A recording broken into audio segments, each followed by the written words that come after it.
మన ఊరొచ్చేసాను. అమ్మ చేత దొండకాయ, కొబ్బరికాయ ఫ్రై చేయించాను ఇయాల. ఎంత బావుంటదో! పాతకాలం వంట కదా! భలే ఉంటది మరి.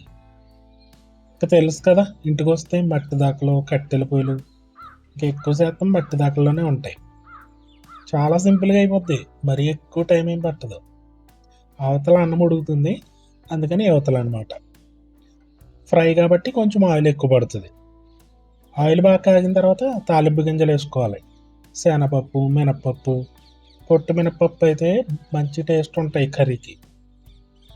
ఎండుమిర్చి, వెల్లుల్లి, జీలకర్ర, కరివేపాకు ఇవన్నీ ఏసుకొని మంచి వాసనొచ్చేదాకా ఫ్రై చేసుకోవాలి. మనకి గ్యాస్ స్టవ్ కాదు కాబట్టి సిమ్‌లో పెట్టుకొని, హైలో పెట్టుకునేదేం ఉండదు కదా! చాలా స్పీడ్‌గా అవుతది. తిప్పుతూ ఉండాలనమాట. ఇయి బాగా అయిపోయిన తర్వాత ఈ ఫ్రైలో ఏంటంటే కారం తక్కువేసుకుంటాం. అప్పుడే టేస్ట్‌గుంటది. అందుకని పచ్చిమిర్చి ఎక్కువేస్తాము. మంచి ఫ్లేవర్ ఉంటది. ఉల్లిపాయలేసుకోవాలి. అవి 2 కొంచెం ట్రాన్స్‌పరెంట్ అయిన తర్వాత ఒక 5 నిమిషాలు ఆగి ఆల్రెడీ దొండకాయలు కట్ చేసి పెట్టేసారు. చిన్న చిన్న ముక్కలనమాట. రౌండ్‌గా కట్ చేస్తే ఒకలా ఉంటాయి. నిలువుగా కట్ చేస్తే ఒకలాంటి టేస్ట్ ఇలా ఉంటది దీనికి. ఏ కర్రీ అయినా అంతే. అంతా అవన్నీ వేసేసుకొని బాగా తిప్పి మూత పెట్టి ఒక్క 10 నిమిషాలు ఆగితే మగ్గిపోద్ది.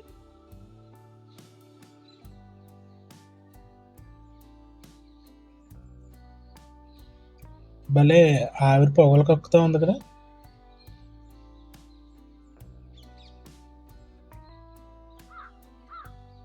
పాతకాలం వంటలు చాలా టేస్ట్‌గా ఉంటాయి. చూసారా కలర్ మారిపోయింది. అంత స్పీడ్‌గా అవుతది. మొత్తం కూర రెడీ చేయడానికి ఒక 20 నిమిషాలు పట్టిందంతే.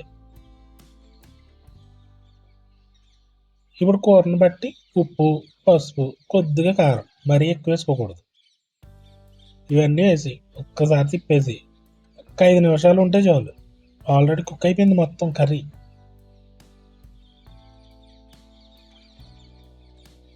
ఆ తర్వాత కొబ్బరి కూర కూడా తీసేసి రెడీగా పెట్టేసారు. అదేసుకోవాలి. కొబ్బరి కూర వేసిన తర్వాత ఎక్కువ కుక్ చేయకూడదు. డ్రై అయిపోతది. అందులో పాలన్నీ ఎగిరిపోతాయన్నమాట. అందుకని ఒక్క 5 మినిట్స్ చాలు.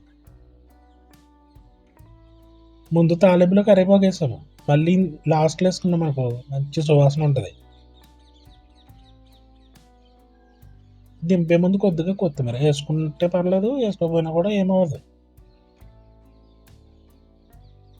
చూడ్డానికి ఎంత బావుంది కదా! చూడ్డానికే కాదు తినడానికి కూడా భలే ఉంటది. చాలా బావుంటాయి మట్టి దాకల్లో వండుకున్నయి. కట్టెల పొయ్యి మీద మనం ఏ కూర వండినా కూడా సూపర్‌గా ఉంటది.